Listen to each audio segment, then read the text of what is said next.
In a regular season, you're going to see a lot of players go through their ups and downs, their ebbs and flows, roller coaster ways in a season. That's just the way it is. You're going to have good nights. You're going to have bad nights. When you look at the Clippers as a team, they can afford to have a lot of bad nights if they're healthy because they have so much depth. They have so much, so much chemistry as far as a team who's been through a lot of, ups and downs of the last couple seasons and disappointments and things like that. So their resiliency and their mentality of the next man up mentality works better for them than any other team in the NBA, at least from my estimation. So when you look at this team and how they're constructed, you could say a player could have an off night and the Clippers could still win. And they've shown that many times against even good teams. They've beaten good teams even without their core players, and even though they were depleted. And sometimes you see most of their roster are struggling scoring, but the fact that they're actually pretty good on defense when they want to be, or when they want to play defense, they're actually one of the top teams in the league in regards to defense efficiency. When they decide to play defense, they can make plays. They can cause turnovers. They're long, they're lengthy, and they got a lot of versatile players. I mean, even their young players, like if you look at a Brandon Boston, he's a very versatile player. I mean, he's not the best defender in the league, of course, because he hasn't been in the league except this year. But when you look at how he plays defense, I mean, he can rotate over really well. He's long, lengthy. He can throw a hand in there and deflect a pass, cause a turnover, because he's done it several games this year when he's had opportunities to play. And he has the ability to go out there and put up decent points. So when you look at just the little things, or the little things like that, the intangibles like that they have, it really, really makes them a really, really tough team, which is the reason why a lot of teams, when the Clippers come out there and really decide to play and really play as hard as they can, even really good teams have trouble playing against them because they have that fighter's mentality and they're very resilient, but they also got a lot of lengthy players that can bother you defensively. I mean, look at a veteran player like Nicholas Batum. He can play the position 1 through 5 scoring wise, and he can go out there and give you a lot of good defense, even though he's a lot older now. But he still is a really good, solid defender as well. And he's known for that 3-pointer from the corner and the top of the key, but he's also known to go out there and make defensive plays happen. He's very lengthy and tall, long wingspan, and he can cause turnovers just by deflections, things like that. It's little things like that to help you win in this league and help you get ahead. And this is what I'm saying. The Clippers have an advantage when it comes to those things because they're one of the teams who have a lot of versatility on both ends of the floor. Now, even though in saying that, I still say this: there are certain players who need to pick their game up on every roster. And when I think about the Clippers, it seems like to me there's one player on there that I look at right now who I feel like needs to pick their game up offensively, because he's not a versatile weapon on both ends of the floor, because he's not a two-way player, and that's Reggie Jackson. These last few games, Reggie Jackson is averaging 14.3 points per game. And these last few games that they've played, last 3, let's just take the last 3. Who really has had the green light more than he has? Nobody, because there's nobody on the floor. I mean, there's no PG, there's no Kawhi. Hell, there's no Luke Kennard. Serge Ibaka still trying to get his footing, and Zubac wasn't there for a couple of games. So, he's really had the green light, but he's really been struggling. In the last 3 games, he shot 5 for 15, all 3. Well, excuse me. He shot 5 for 15 the last 2 games from the field, and 5 for 14, I think the game against Atlanta. And this is what I'm saying. Even though you have a lot of weapons, versatile wise, both ends of the floor, all your weapons are not there. All your pieces are not there. So if all your pieces are not there, you need other players to step up in ways that can contribute to the team winning. And right now, to me, Reggie Jackson needs to be that guy that steps up for them. Without Kawhi and PG there, you're basically looked at as a third scorer on that team. The way Reggie Jackson played last year in the playoffs, he is expected to play a lot better than the way he has been playing. And I think we should put more onus on him because, the output you gave in the playoffs gives people the indication that you're good enough to go out there and put those points up regardless of who's on the floor. And right now, being depleted of a team as they are, they're looking at Reggie Jackson and saying, hey, we re-added you to this roster, or excuse me, we re-signed you to this roster, knowing that the season you had last year and the playoff run you had last year, we re-signed you on this team to be big in moments like these, just in case they happen. And here lately, just these last few games, I've been noticing Reggie Jackson is just in a slump. And that's okay because it happens during the season. But in this situation, it's really not okay because now you're in a slump. You're in the 8th seed, 9th seed, and you need to try to stay afloat in the playoff picture. And you really can't count on Reggie Jackson right now. I mean, last couple games has been Amir Coffey that's been the leading scorer, which is very unheard of because how is he the leading scorer for the Clippers when Reggie Jackson is out there and Marcus Morris is out there? Those two should be the third. Between those two, those are supposed to be the number 3 scorers or number 3, number 4 scorers on the team. That's the way it's supposed to be. I mean, of course, Kawhi and PG, that's the first and second scorer, but the third scorer in most people's eyes is Reggie Jackson because of Marcus Morris' inconsistency in the way he's been since he's been on the team.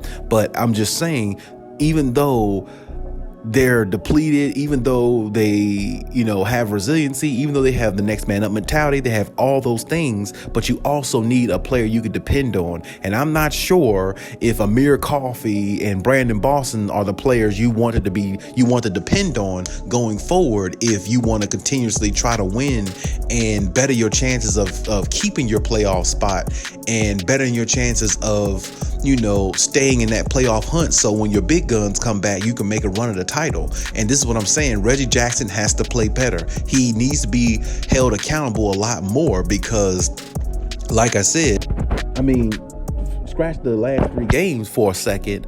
This season, he's averaging like 16 points, shooting like 38% from the field. Honestly, to me, Reggie Jackson should be scoring like 18 or 19 points on the season, shooting at maybe over 40% from the field. That's just where I feel like he should be because I definitely think he's a good enough player to shoot 44% from the field in a regular season. He's good enough to do that. So predominantly this whole season has been a letdown for him because think about it. Kawhi hasn't stepped on the floor one point in time at any point in time in this season. The main 2 scorers was PG and Reggie Jackson. Reggie Jackson had the green light all this season, and you only are logging in 16 points a game, shooting under 40% from the field. That's not good enough. Because now you've been elevated to the second best player on the team because Kawhi Leonard's out. And with being the second best player on the team, that means you have more of the green light. You have more wide open shots, you have more shot selection. You have more shots to take. Your shot selection is bigger now because of Kawhi not being there, and you have to fulfill a load. And on top of that, earlier in the season, remember Marcus Morris was out, or he was hurt, and he's been dealing with his injuries anyway, as he said in I think a media day and a couple interviews after that. And I think he was out with COVID for a little bit. So even still, you had even more of the green light because Marcus Morris was ailing. And then, Serge Ibaka wasn't there as well. So, you had other core players that wasn't there. So that means there's more opportunity for you to take more shots and step up and play the way you're supposed to. If you look at even last night's game against the Denver Nuggets, another game where he shoots 5 for 15 and, he only has like 13 points. Whereas the leading scorer on the team is Amir Coffey, and he only has 18 points. It's not like Amir Coffey scored 25 points or something like that. He only had 18. But this is my point. You have to hold Reggie Jackson more accountable. He has to be better. He has to be more counted upon, more dependable, because without PG now, you're basically the number 1 guy.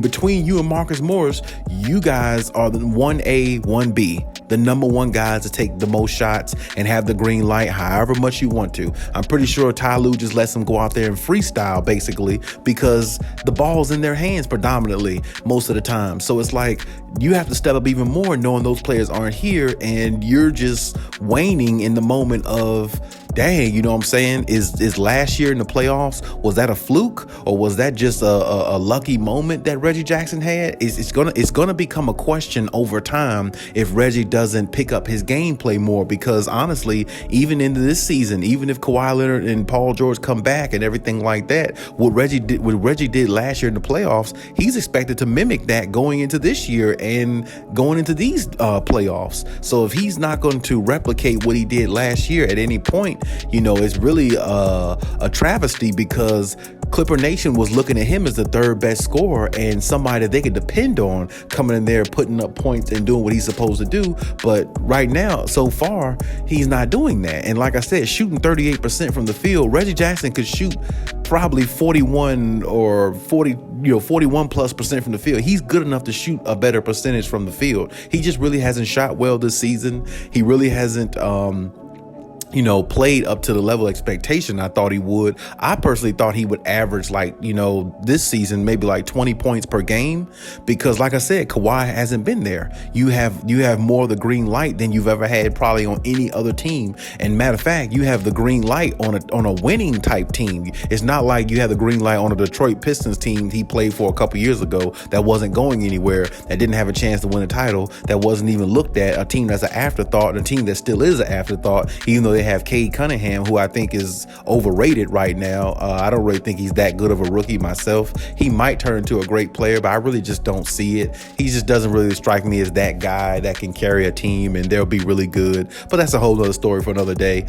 But my point is, Reggie has an opportunity to have the green light on a team that can win. And if you have that opportunity, you have to seize that moment. And like I said, the way he played last year in the playoffs, we have to hold him to a high standard, and we have to hold him accountable to play a lot better than what he's been playing, because if the Clippers do want to keep this going, I don't think Amir Coffey could be your leading scorer going forward the rest of the season, or at least a portion of this season until Kawhi and PG come back. And I don't think that's going to help you win games. I mean, it might, because the Clippers are a unique team, but at the same time, I just don't think that's the formula. The formula is for players like Amir Coffey, Brandon Boston's, the other guys to play their role pretty decently well, while the core guys play their role to perfection or a lot better than what they have been. So like I said, with Kawhi and PG out, that means Reggie Jackson is the number one or number two scorer, if either way you want to look at it, because some people might think Marcus Morris should be the number one scorer, if those two are out. But either way you look at it, 1A, 1B, it doesn't matter.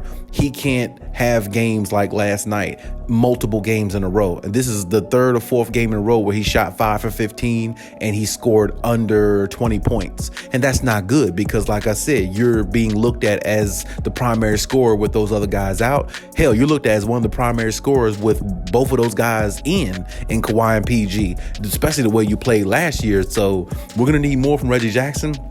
He's going to have to hold himself a lot more accountable, but so is Ty Lue. He's going to have to hold him more accountable as well. And I know everybody goes through a slump.